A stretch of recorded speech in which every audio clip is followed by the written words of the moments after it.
Kìa, có người kìa. Hai cạnh luôn. 3 thằng. À đây đồ tím này. 3 thằng ở giữa này.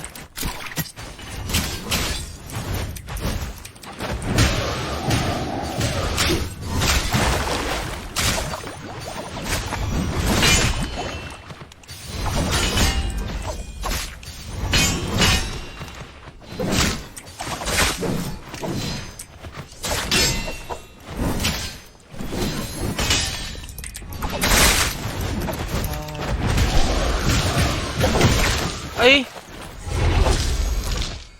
đâu rồi? Ê, Team khác hay sao ta? thằng Hoàng bị đánh team khác à? Ba thằng đây đánh Đánh yếu. ở giữa đấy, ba thằng đấy. Team mình thấy rồi. Lục. Quá còn gì đánh không có leader, không ai cô ai. Ra ngoài đi. Lúc có chuồng dưới đấy là anh đánh ba thằng dưới đấy, chỗ này này. Anh hết máu anh đi, sẽ phải chạy ra đầu này.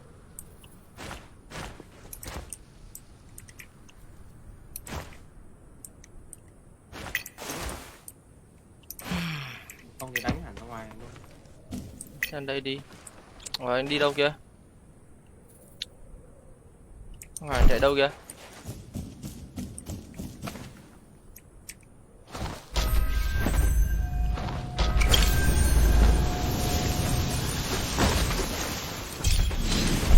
Tí nó hai cái giáp vàng với hai đồ tím.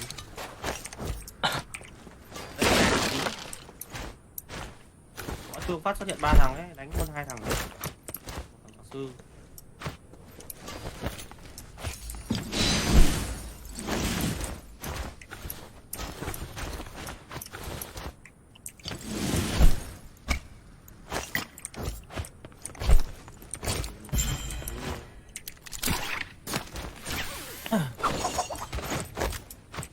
Ô, có đứa xe này, có đứa xe này. Đánh À à? đâu, ô, đen. Giật mình.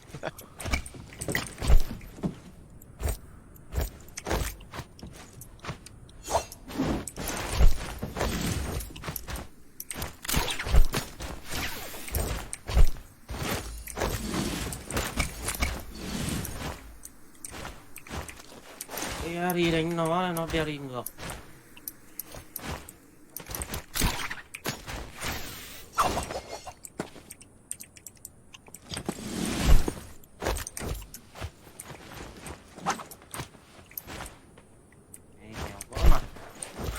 Có vũ khí tím hết chưa? Xanh. Này, Ai đánh? ní. Ai đánh kata không? Này, Không có kata.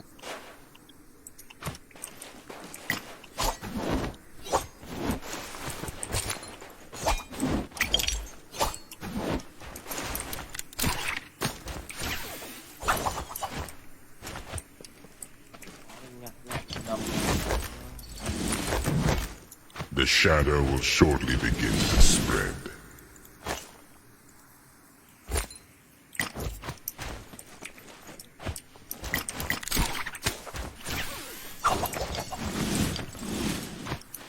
Hello Tuấn Nguyễn.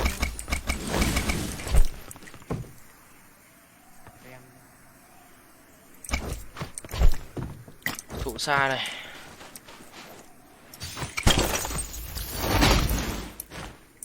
The shadow thickens. Liệt hòa chạm.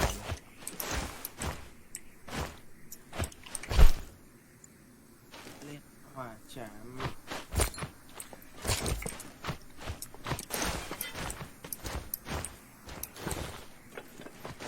Nó kata còn không? Ê, có người.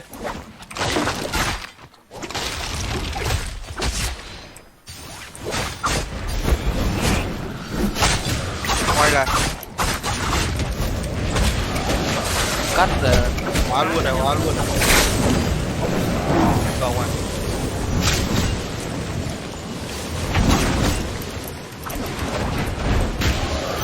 Ây à. Còn nó kìa. Ao. Ây à, mất mẹ đại đao vàng rồi. Đánh à? Ba thằng yếu rồi mà. Nó về ba. Yếu chặn rồi em. lâu lắm. Thả bùa đánh thì phải để ý hai ba nữa.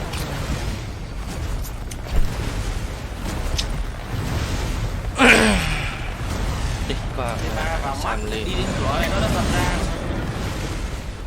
bùa cái thế đập ra, bùa chết một người.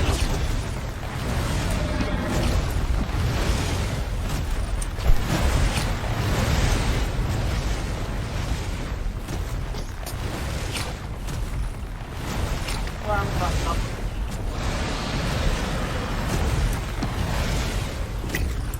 Cái xoay đẹp đó rồi. Mẹ. Quả đấy dồn vào nữa là đẹp luôn, thơm luôn. Không sao được em, nó xài V lên thì bùng hết, nó đợi bắt đầu gần thiếu máu bắt đầu nó mới xài V, em đúng không? Mình nhìn thì có vẻ là combat ăn được thôi, ra con chưa sử dụng thêm như vào. Tân đầu lúc nào nó cũng để đánh nhau. Nó quay, hai nó quay lắm mà. Nghĩ là ăn được nhưng mình có phải sử dụng kỹ năng đấy chứ, đâu tập tân đầu nữa.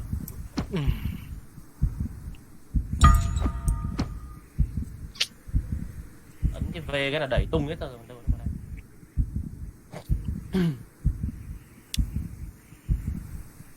Đơn giản đâu.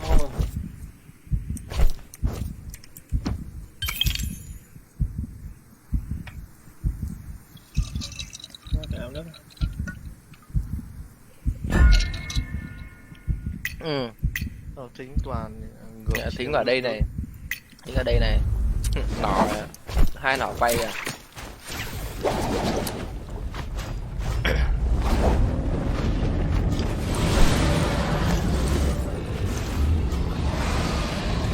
Bông lau rồi.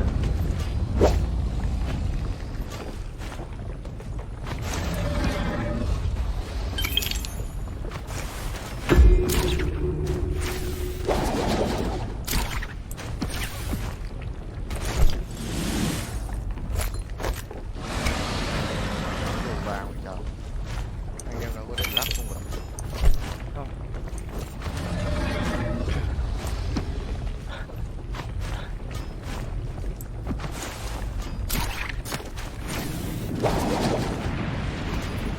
Kiểu lắc nó về hết một người rồi. Không đều đi được.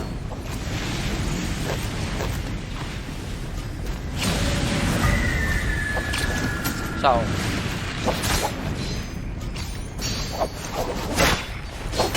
Đây.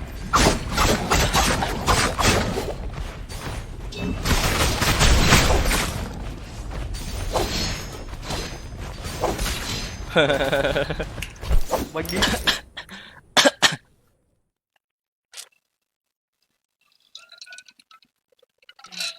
Team khác nữa kìa.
Ai da. Xin xịn nữa. Thật lâu đầu. Thằng thế.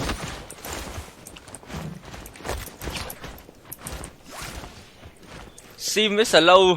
Ai nữa?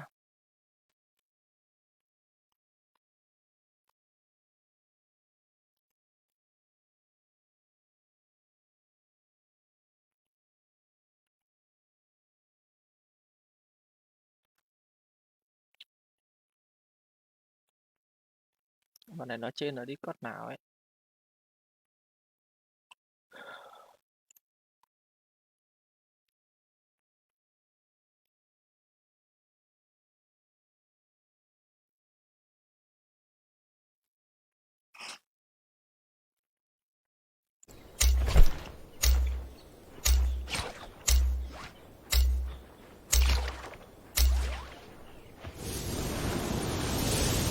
Mình bị đè.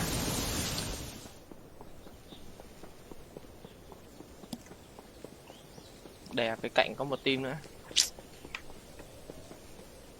Dấu hiệu điêu luyện ạ.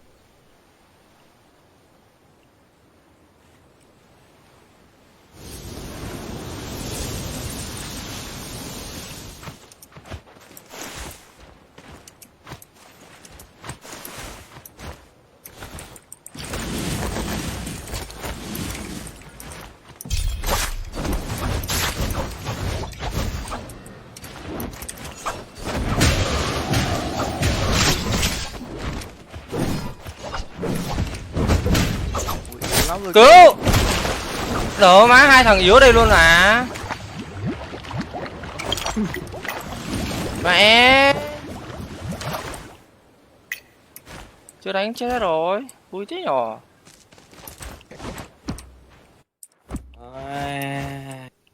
Mẹ em vụt một thằng ở hai thằng dưới này, mỗi thằng một xíu máu luôn.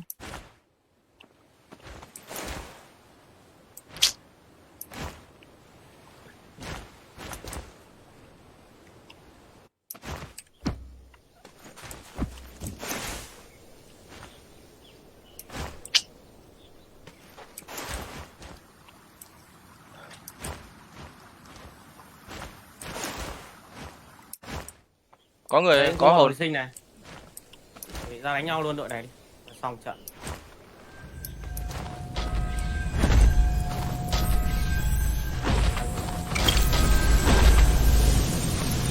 Bắt Matari à? À Kurumi.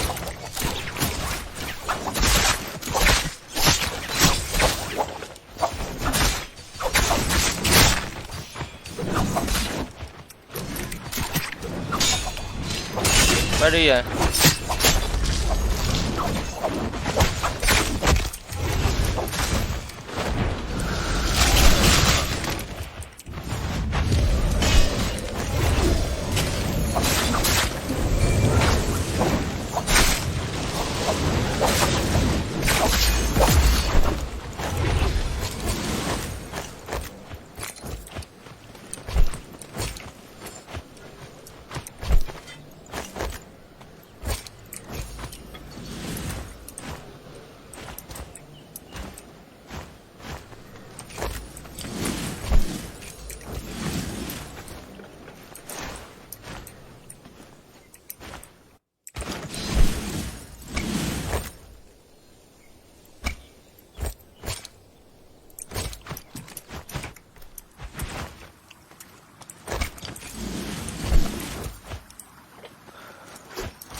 Đây có team này, ra đánh nhau này. Giống bot đó. Bot. Ai đánh ngược địa lôi không? Không.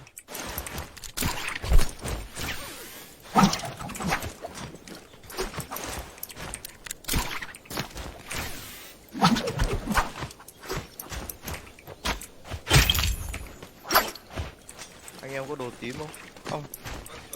Vâng, vâng rồi bác. Nó làm tím.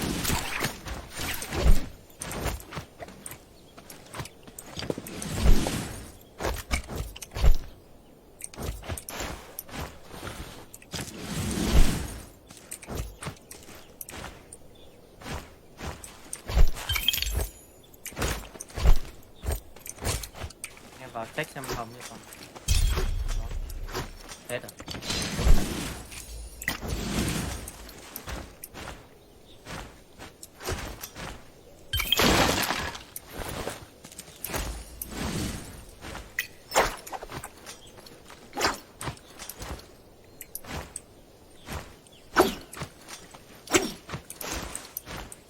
The shadow will shortly begin to spread.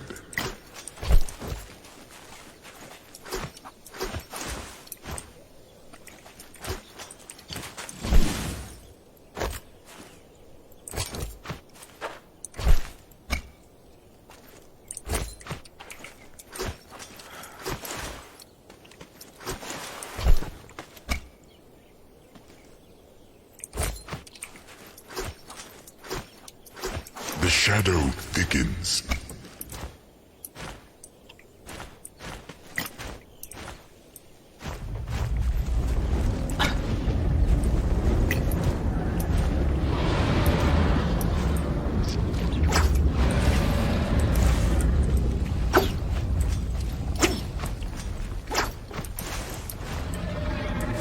Lag lắm này.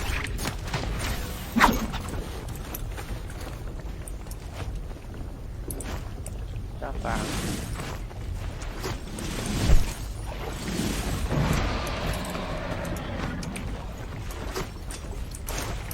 Giáp vàng.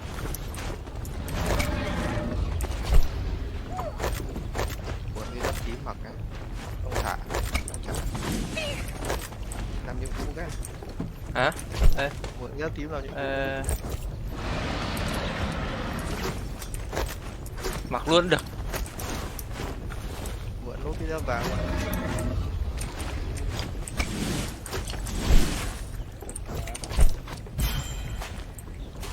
Ok.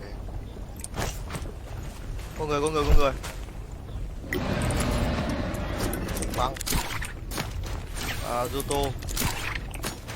Rùa.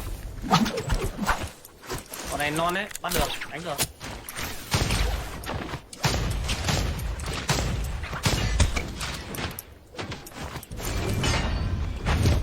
Đi. Ui giời.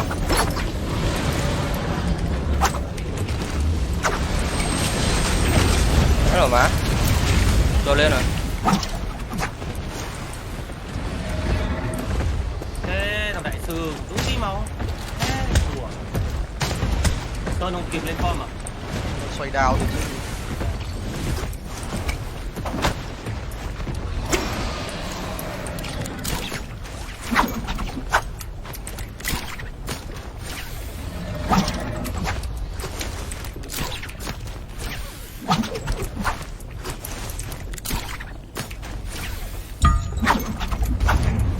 Thằng đấy giáp xanh, cả team giáp xanh. Thế, đấy. Đấy lên form một cát là bọn ấy món hết. Thằng sư cũng món. Chỉ việc bắn này, cái khu trống mà. Cát đi form ấy là thằng sư đào mồm hay. Đóng băng cái bắt đấy là đẹp. À.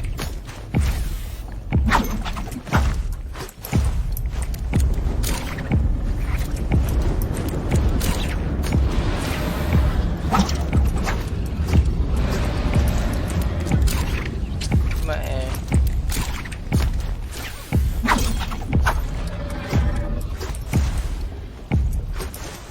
Tôi toàn kia tính một ngược đấu.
Dừng chân.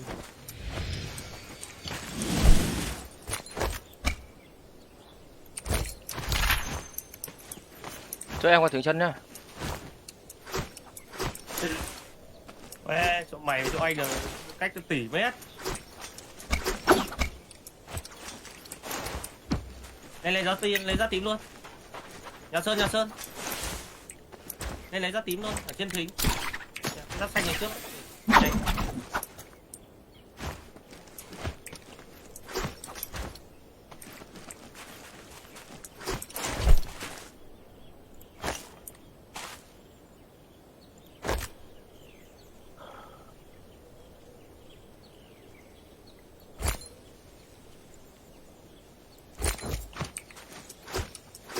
Hỗ trợ cho Hoàng xuống.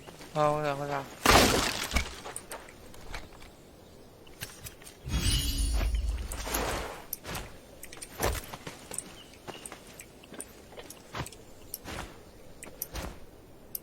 Anh em xích lại gần nhau hơn được không? Đang đảo á. Kinh vãi gì. Đánh ở xa nhau.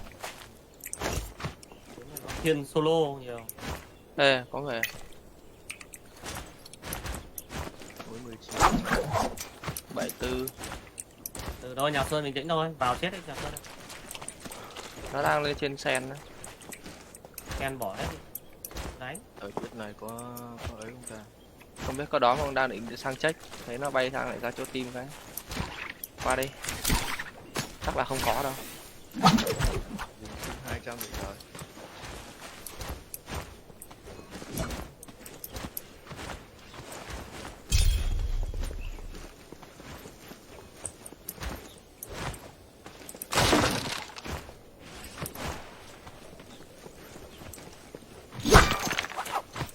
Ô, có xác ở đây này.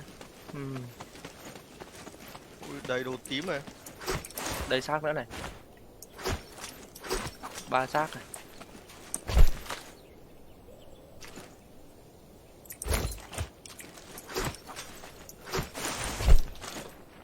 Không cận chiến.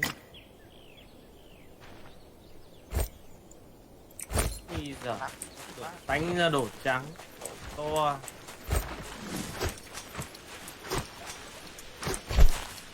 Không đao này. Con rằn nữa là không đao kìa, ông có đoạt hồn mang ra mà chơi. The shadow will shortly begin to spread.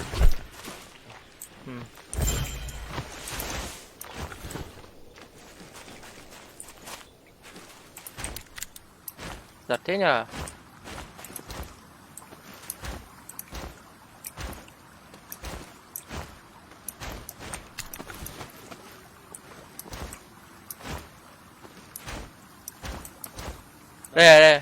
Đây.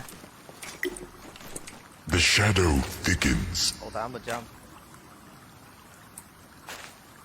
Nó dương cung kìa. Đi ra khu trống ấy, đùa vào chết. Đi vào boa đi ra đây vào con. Đánh nhau rồi, chết không?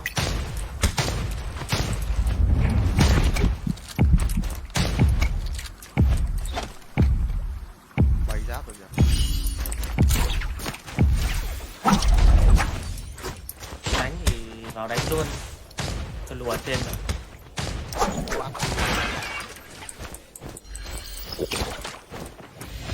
Đánh thì đánh luôn này. 100% rồi đánh được.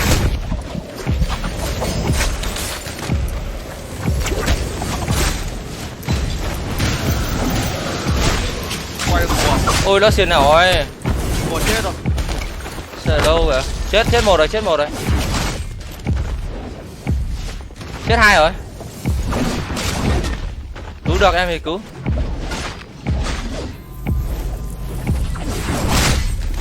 Nó yếu rồi, cứu đi cả. Con nữa chết em. Bình tĩnh. Anh em mình đang ở ngoài mà. Nó chết rồi. Anh em mình đang ở ngoài, em đúng không? Đập nó chết là mình luôn.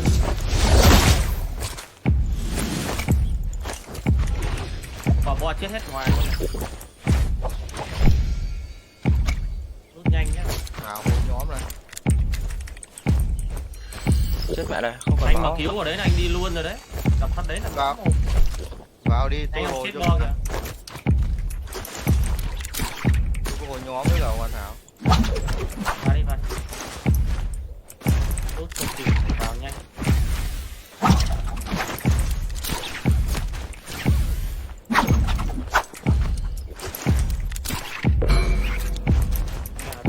hồn, có đoàn hồn vũ khí dài.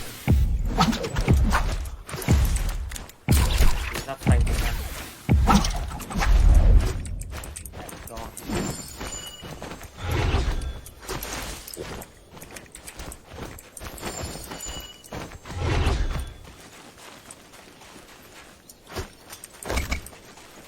Đây dợ máu miếc đồ điếc ra đây mua này.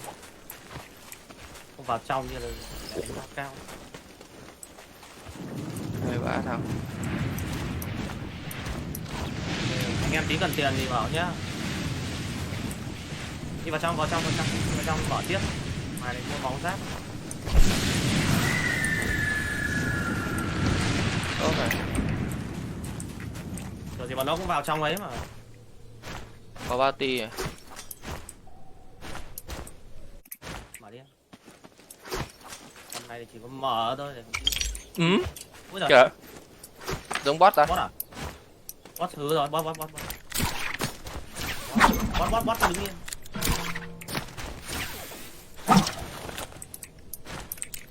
Bên này này.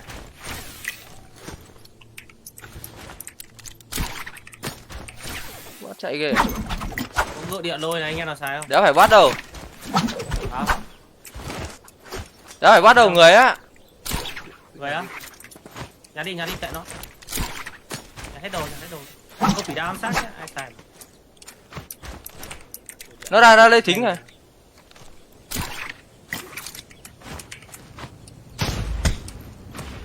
Bot ở Trung Quốc à? Nó lấy thính là cứu rồi. Em cứ chạy ra sen là được. Anh chặn sen đầu cho anh chặn sen kia. Nó ra đây nó xe này. Ngoài bo này. Ok thế thì ra luôn. Một đầu một đít khỏi chạy. Ra đánh luôn để cho nó cứu lên lấy thêm cứu em. Anh em nào bắn piston tí cho hai con này. Con ngựa địa lôi này. Ở đâu đỡ quá. Ê, Đây, này. đây, chỗ anh. Đây là sau nhà này.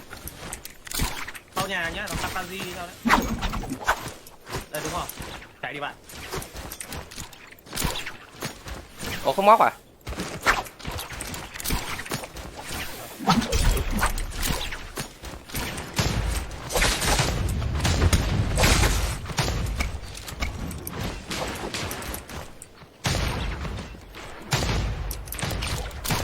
Mày chạy.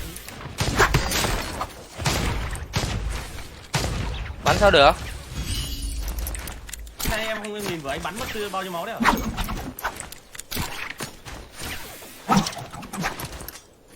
Anh bắn nó còn 1 tấm. Anh hết dây rồi. Chết rồi. Nó có nhiều Top dây. 2 rồi, top 2 rồi. Một team nữa. Hình như là team của Ian team. Sợ lâu chết rồi tí. Còn vừa đấy ở ngoài bo chết rồi. Hết mong mà mua đồ. Xác của nó. Xác nó đâu rồi? Đỡ má. Rồi ra đây mà mua này em. Bắn Ba mươi đây giây xác mà. The này. shadow will soon Đây, spread. đây team này. Đánh này anh em này. Bình tĩnh nha. Đúng một tí đấy.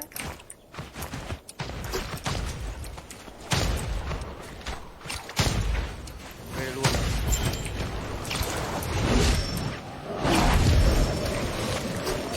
Sát rồi.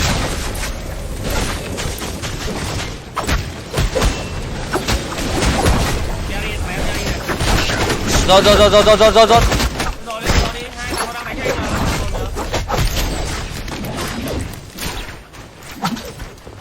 Mini. Không có dây à?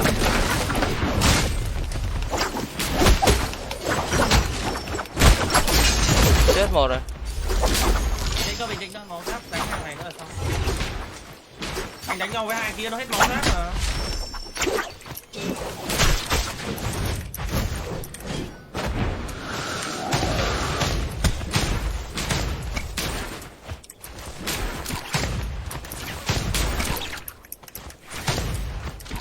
Hai anh em dùng đấy anh đánh thằng kia tuột đít thôi.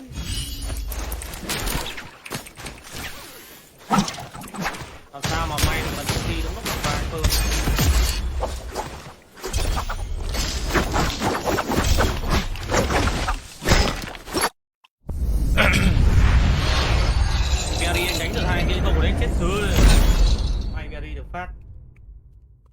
dồn mình tuột đít thôi.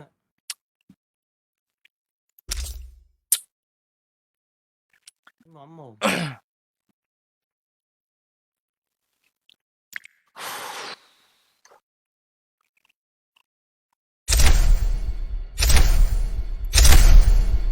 Cái thằng là sư quang vào đấy chơi cùng anh em mình á.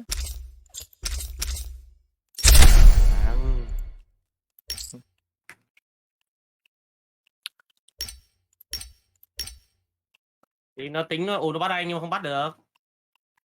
Bản này Anh bật 3K. V ngay từ đầu rồi. Anh lướt ngay, tí nó rút dây nó bắt lại lướt tiếp. Bản này 3K. Hai anh em có thời gian đập thằng cát đấy. Mà nó cũng không dám đập hai đứa. Em ủ cát em Đang lên ủ cát ở form trong đấy. này.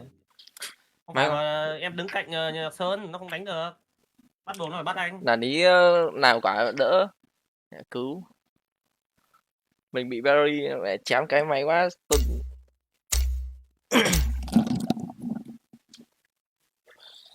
Khi nó bắt băng là giỏi rồi, mẹ mình ép mình đứng rồi đập thích.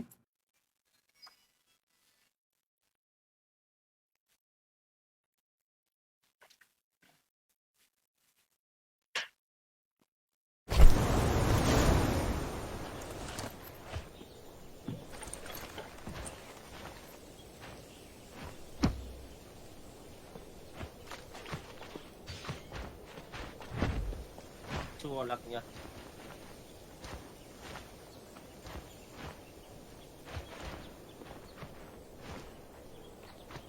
Cái chùa Lạc Nhật nhỉ.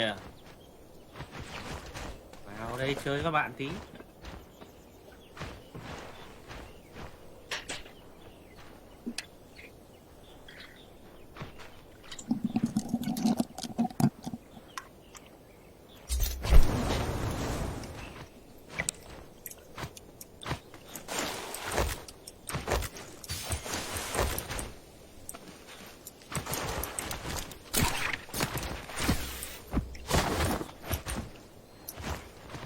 Đầu con chó.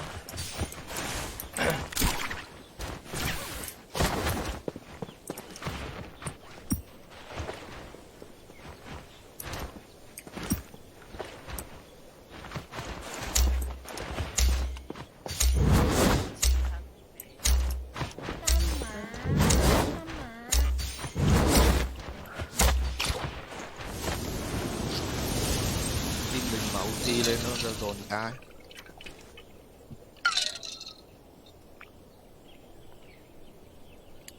Team mình mà dồn thằng nào chết thằng đấy mà.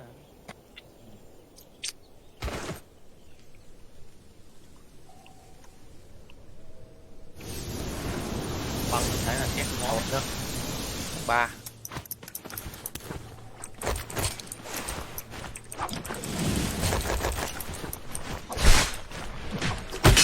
Chưa có đồ. Ôi trời, anh con em anh tha cho em anh ơi. Tay không. Đừng đuổi.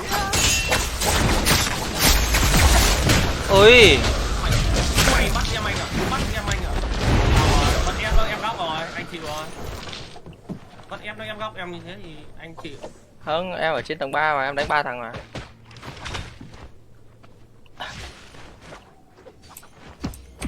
Nó xoay đao xuống á. Nó xoay đao xuống á. Nó xoay đao. Đã cứu rồi. Mày chết. Nó nổi một thằng cứu được rồi. Ui giời ơi. Thằng lợn không đau ạ. Mẹ không anh quả đấy sút chết được ô tô rồi. Xem ra ngoài nhá. Ép mãi không được ta. Ôi nó cho nhau đồ xanh kìa, đừng có xem ở đấy chết đấy. Cho nhau đồ kìa. Đây anh em ơi, đây. Đấy, sao nó chạy vào bo đi. Thì em sao đã vội thế? Đánh nhau vào bo. Ra đấy vào hầm được. Phải vội vào bo em nhìn còn điểm nào không? Có mỗi 2 3 điểm trắng, bo xíu là điểm vàng. Em chỉ nhìn bản đồ kìa. Xuống đây đón được. Tham vào bo làm cái gì? Rồi. Chạy cũng lâu nữa. Mẹ thằng kia xuống quả đấy mà không xuống kịp là bọn hai kia chết. Thật. Ra đi bảo đẹp quá. Mình béo đi em giết một trên rồi. 2 team. Đánh 3 thằng giết một con này. Giết một thằng. Cái này là team khác. Ừ. 3 team cơ mà. Ông kia bị ép nó vất nó em góc mình không nào vào được. Chịu mất lực. Nhưng mà tôi ấn ép Nhạc Sơn mãi không ấn được nhá. Tài quả đấy ấn ép là đẩy được ra mà. Đẩy ra đập chết thằng Toto ấy. Tại vì tôi đập nó còn nửa non máu. Nhưng mà tôi không ép được. Lag hay gì. Hay là lúc ấn ép là nó ép lại ngược rồi. Đâu, ép còn chưa được dùng. Hay là bị đẩy trước rồi. Cái là má. Đẩy trước vẫn dùng được chưa?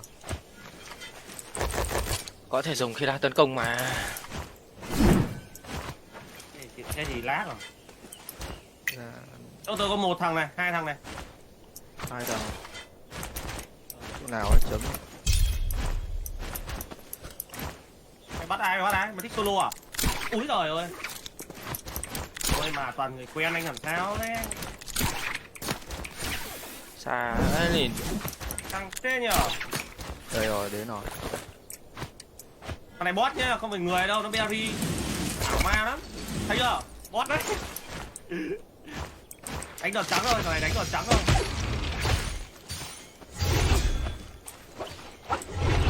Ui, con mẹ mày. Bot mà. Mình cứ đòn xanh là berry. Ai đánh côn thì có gặp côn nhá, không roi. Tôi đánh côn. Ai không roi này. Đang lút đồ kia. Chống xanh cái berry này, mình có ngay bot.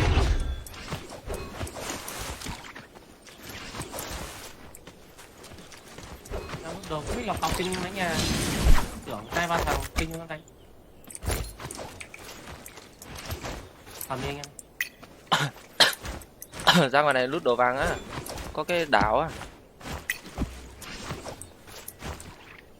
Tưởng update à? Sao anh không phải update nhỉ? Sáng anh ấn vào cái chơi luôn mà.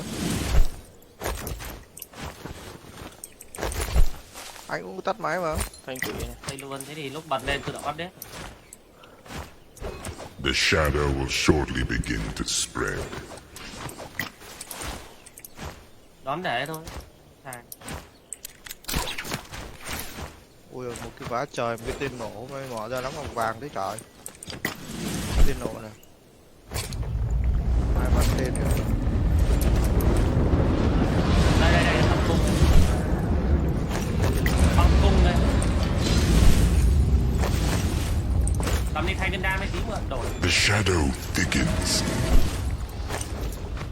Con tí này sao? Có. Nhưng mà không có chỗ để này. Cung đầu tí mất rồi.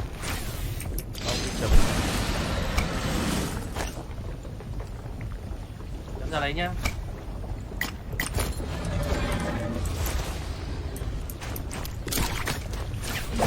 Ô móc tôi à? Đâu? Đấy, Con luôn. quá luôn rồi. Đứng để ra. Ai rồi? Sao anh em ơi?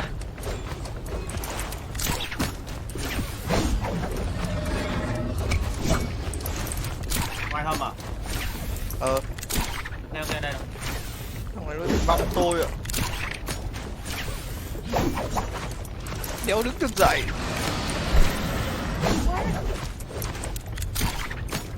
Tôi tưởng một team nào tôi xài về mấy. Phải về đến Một thằng à? một thằng. Đây tên nổ đây. Phải quá, ép bên. Ô trong này có đóm mà vào ăn lại đóm. Đúng rồi. Tính cả rồi. Thế ông hô mình tưởng về 3-4-5 thằng nhé. Vội gấp. Đóm rồi. Đâu. Ở đây một con. 10%.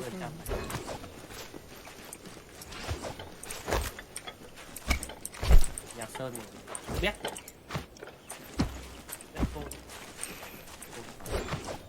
Rồi cái con tím đâu ra. Tím ở mãi đầu này cơ, đây. Đấy, để ở giữa luôn đấy.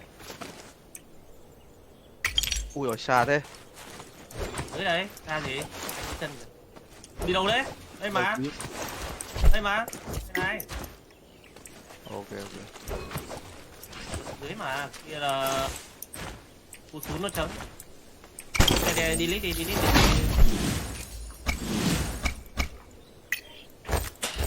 Để ở đâu ấy?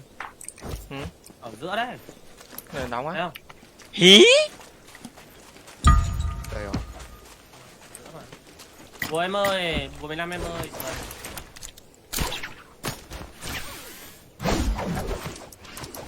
Vào bo mua hay là mua đây? Mua đây đi, dồn nhanh thôi.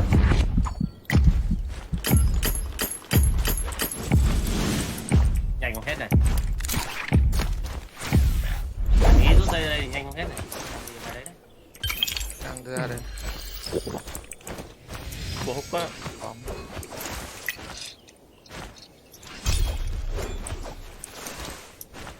Xa thế trời. Chết rồi.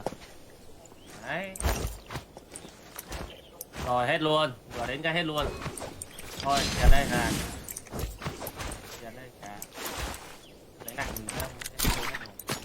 Đừng mở ngọc nhá, đừng mở ngọc tí để xin ít tiền đấy. Hết mẹ luôn. Ảo thật đấy. Đây có tiền đây rồi. Đáp à? Không tới trước mặt. Đứng xuống này. Có buồm mà.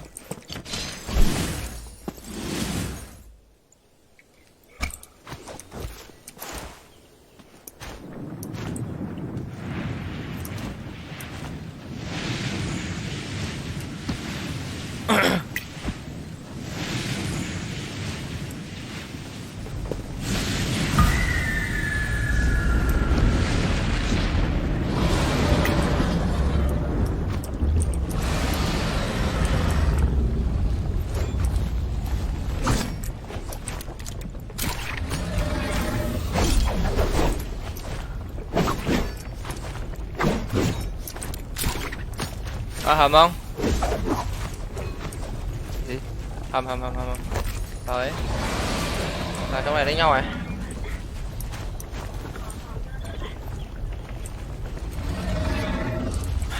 Đúng này, không nghe anh côn mấy nhỉ? Em vào trước đi. Đó đi em vào mình.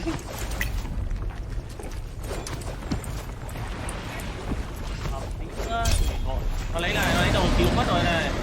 Anh em tìm xem nào gần nhất này.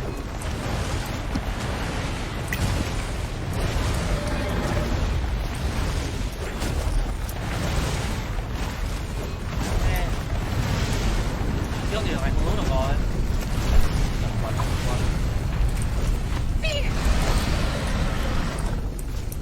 Đây này. Ra đây đánh nhau này. Vào. 73% nhé.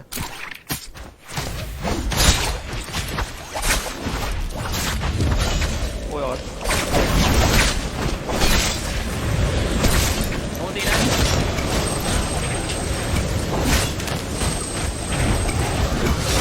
Ok đi.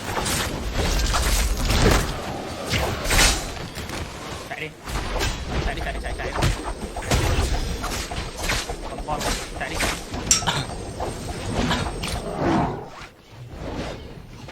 Bỏ ông ơi.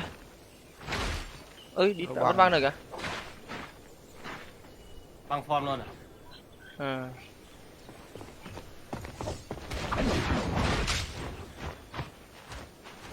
Nó theo á, chạy hẳn nó chạy sao đó vẫn băng được kìa. Đỡ quá. Có cát team khác nữa kìa. Hay team nó.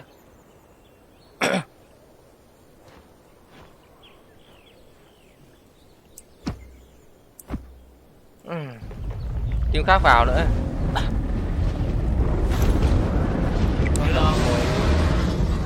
Ngay mép bùa. Ôi, ra đánh nhau à? À đâu? Ông ấy chết bùa luôn mà. Chết luôn à? Chứ đâu? Có cái thằng chết bùa ngay chỗ rồi. Ngay dưới chân anh 3 thằng á. Không biết là không còn team nào nữa thì. Cứu. Ăn cái hồn ở đây được.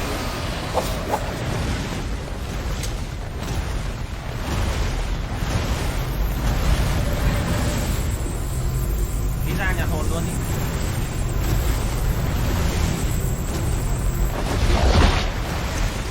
The shadow lôi ra được. Đấy đá xanh trên này này.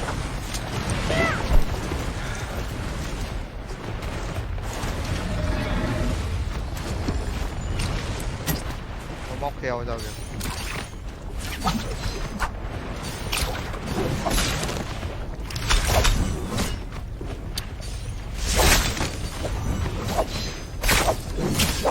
Wow. The shadow Mẹ, cho em đi. thickens.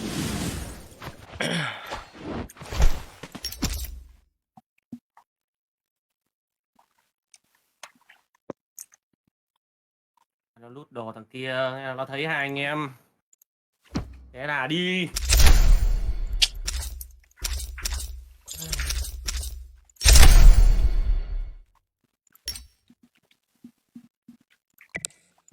Bạn đi như một cơn gió. Đánh cắt tủ quá. Chùa cũng được, hay quá. Tôi có cái ép hú. Ừ.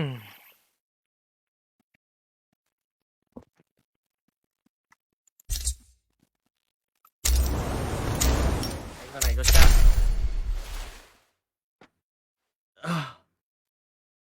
Ừ.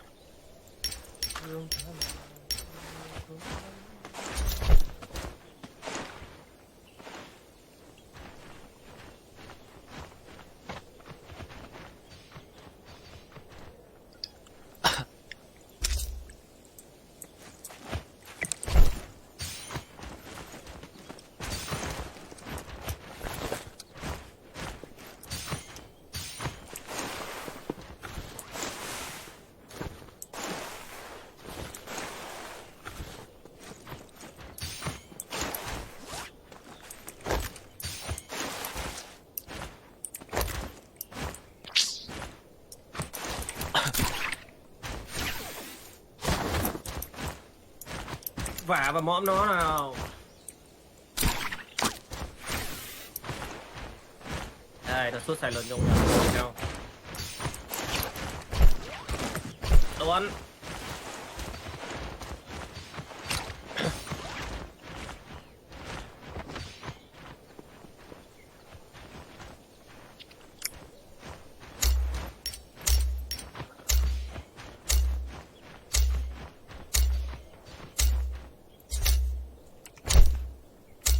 Trong sân. Chín nữa. Để ở ngoài đi. Ừ. Để bẻ đi. Ú ở bàn đấy.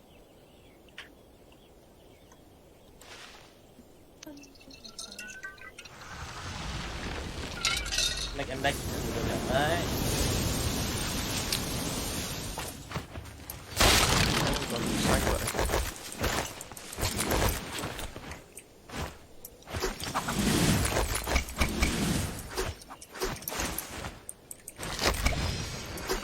Chúng nó có một team đúng không nhỉ? 2 team à? Đâu rồi? Anh ơi, chết rồi, Quay. Team chúng nó ra kìa. Ôi trời ơi. À.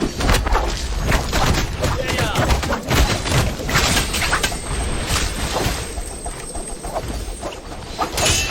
Quay ra trên kìa.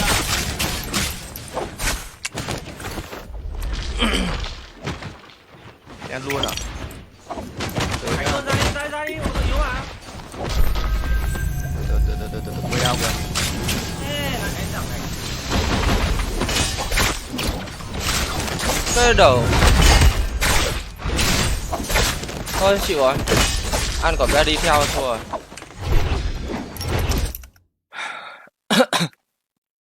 Trận đấu xàm nhất trong em đây.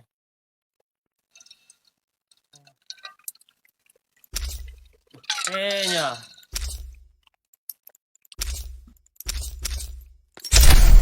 Thằng giấy không?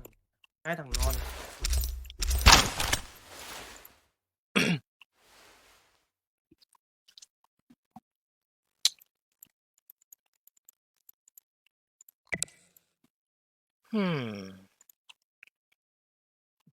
Ơ em bị đít game rồi. Đi game á. Ừ.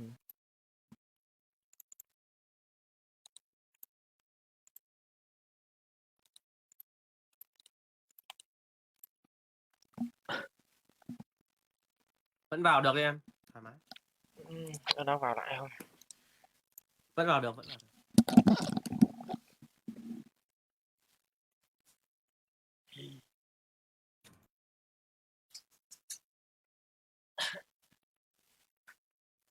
Đấy, thế nhờ. Gọi sida mà không ăn được. Vô tô cát hóa là được. Ông đi con đấy rồi mà.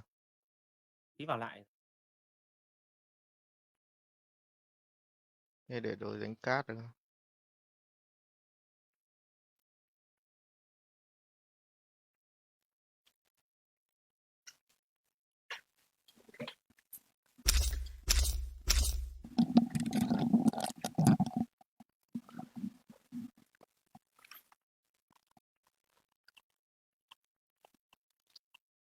Thế nhảy góc nào hẻo lánh ấy. Đang vô à? Vào.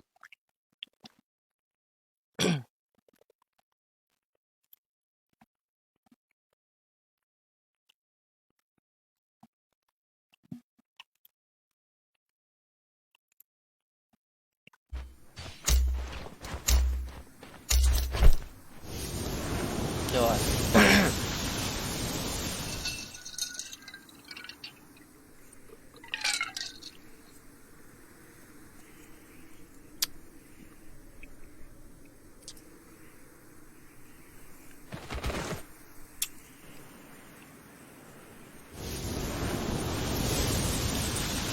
Có tiếng cát rồi.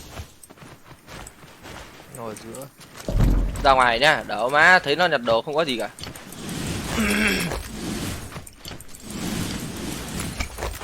Nào ấy, nào. Không, chạy đâu. Khỏe đây. Đợi.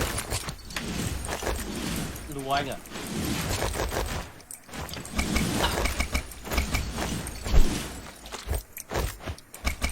Mày chết con ơi. Mày chạy đi. Gọi đồng đội đây. Gọi đây. Không làm cơ mà. Chết.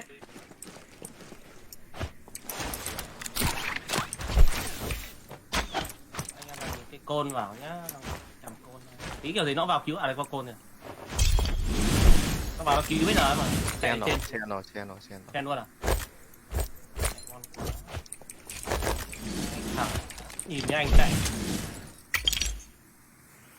À đây. Thằng có vũ khí của thằng không. Thằng có vũ khí thì chạy mất. Để lại thằng không thì chỉ có chết thôi. Lên trên đi. Lên trên cao ấy. Tụi nó khả năng chạy trên đấy. Nó chạy đầu vừa nó chạy đến đây, vừa nó chạy đầu này này. Thằng kia thì chạy lại. Anh gõ thằng kia đấy.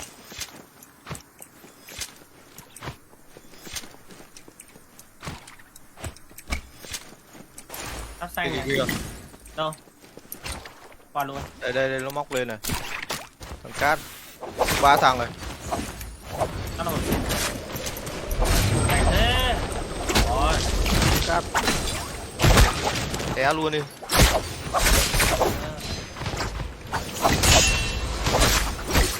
Ê, nhanh quá. Vào đây. Hai team.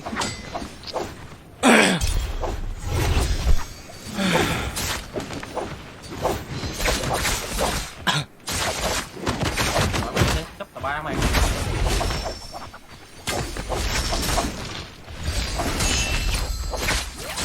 Mày ra đấy. Mày ra đấy. Con nước ghê gớm này. Con này người đánh kinh thế.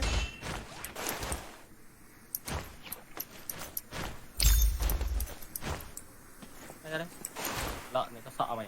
Thích lại tiếp vào đây. Đây đây. Sang đây à? Báo lắm. Tôi biết rồi. Em cứ xem đi, tôi còn một hồi sinh nữa. Sinh rồi, chạy à? Rồi, dùng thêm 2 nữa thôi, tao chạy. Nhà chúng mày tớt. Ai già, thêm người ạ. Đang chỗ quét này anh em này. Lấy cái bùa farm cho nó. Nó vào lại cái con nôn này này.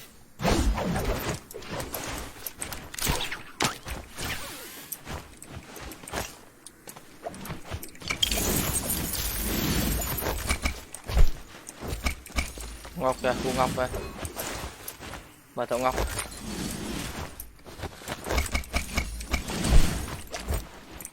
Anh em tí đẩy ở đây mua bùa khang.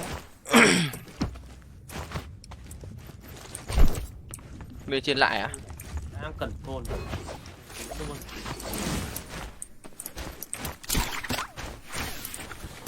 Mình mua cái bùa mình chơi cho nó sợ gì. Này.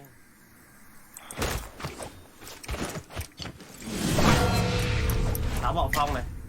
Ở đây có cái pháo xanh này. Anh em nào xài thì xài.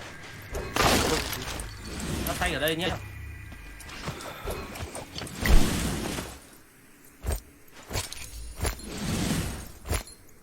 Không kêu bắn pháo. Cầm chùa. Mà để mua cái The shadow will shortly begin to spread. có pháo bạo phong đấy, phong ở bên trên. Lấy rồi, lấy rồi.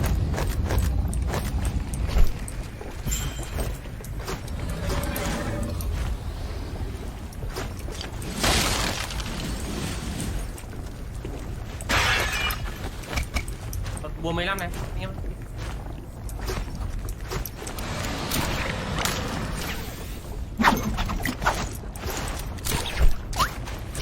The shadow begins.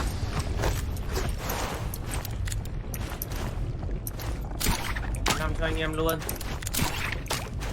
Đã móc chúng mà không ấy ta.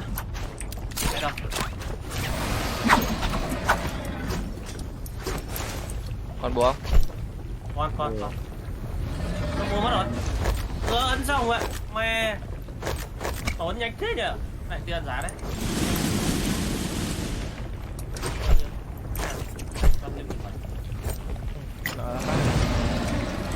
Bực thật, ấn cái nó mua mất ngay. Quá linh xương. Ai đánh? Đây. Xa này.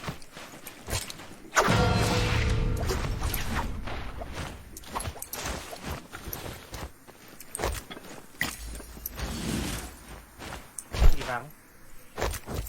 À. Cái gì đấy? cái điệu cười đâu má. À, đây rồi. Chào Phi xin đưa cái kiếm. Kiếm ở đây. Mở rộng vũ khí này.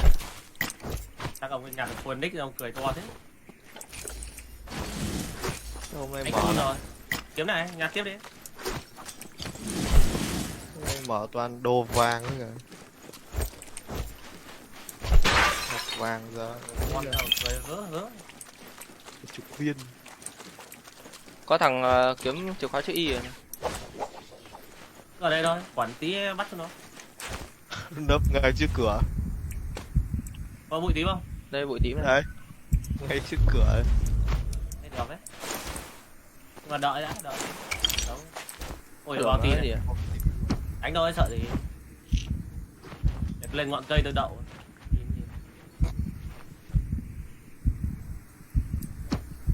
Ở gần đây thôi. Quay gì các bạn này. Gõ chuông à? Tôi gõ anh.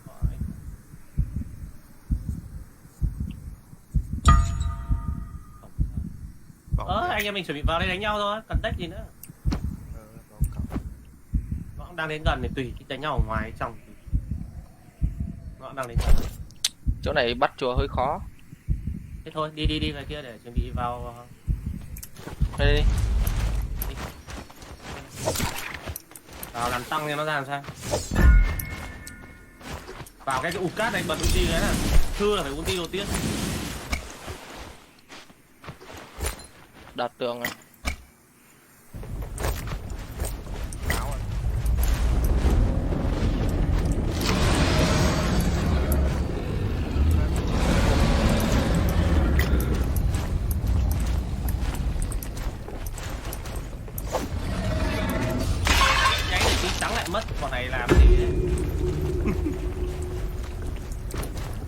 đi bắt người thì mẹ lại bị móc.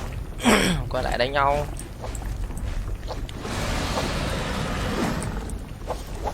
Vớ vẩn nó chui vào trong này giết bọn bounty luôn.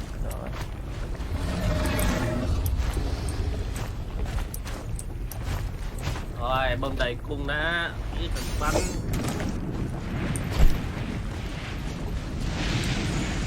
Nó biết là mình vào đây rồi, nó chả thằng là thì đâu nó bị đánh nhau ngoài thân nói đấy.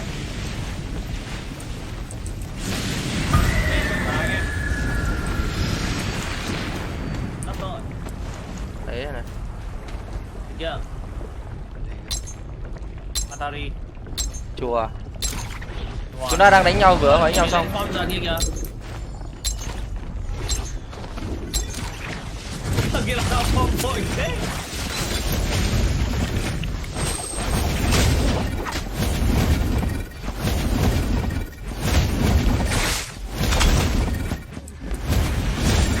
Bị bắt. Yên tâm, tập cho, yên tâm. Sư xuống đi. Bắt rồi. Ao đây. Hai thằng này. Trên tay.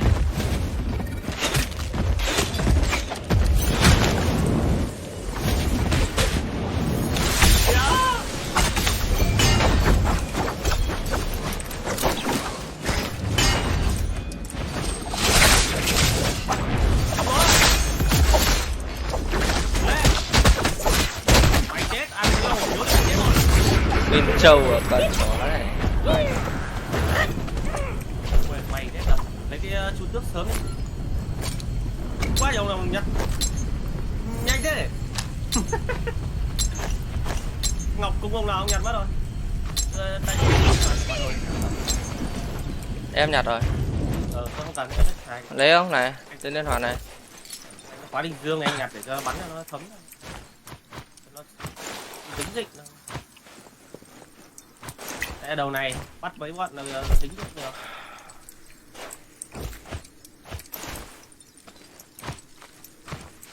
Mày sau cột thì đặt đại tư ăn. Tiếng bắn. Em bắn à? Không. Ông kia bắn.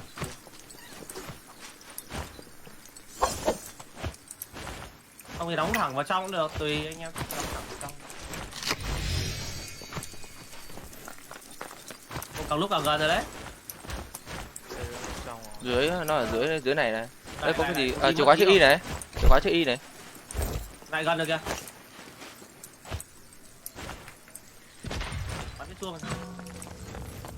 Gần này, càng lúc càng gần đấy nhá. Bị lẹ nhau này. Các bạn đến từ nhà.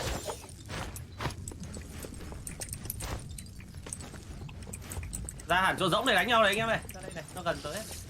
Đây này. Đâu? Qua đây đuổi luôn. Lẹ luôn mình có chút tước. Thế này này. Nó thấy mình có chút tước nó chạy đấy. Quái. Làm sao nó định phép mình đi. Đây. Này. Tước. Hết bồi.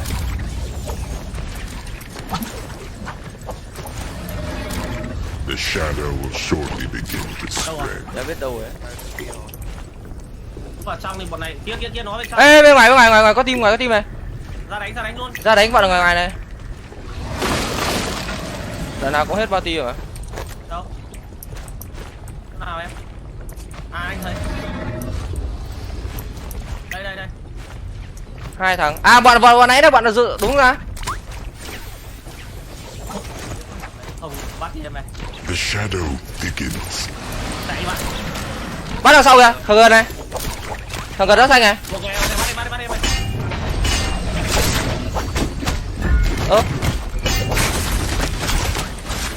Khóa. Quá đá đi em đá.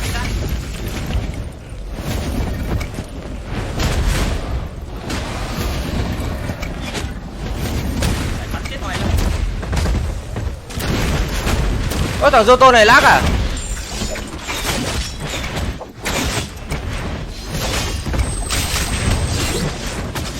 Chết rồi nào.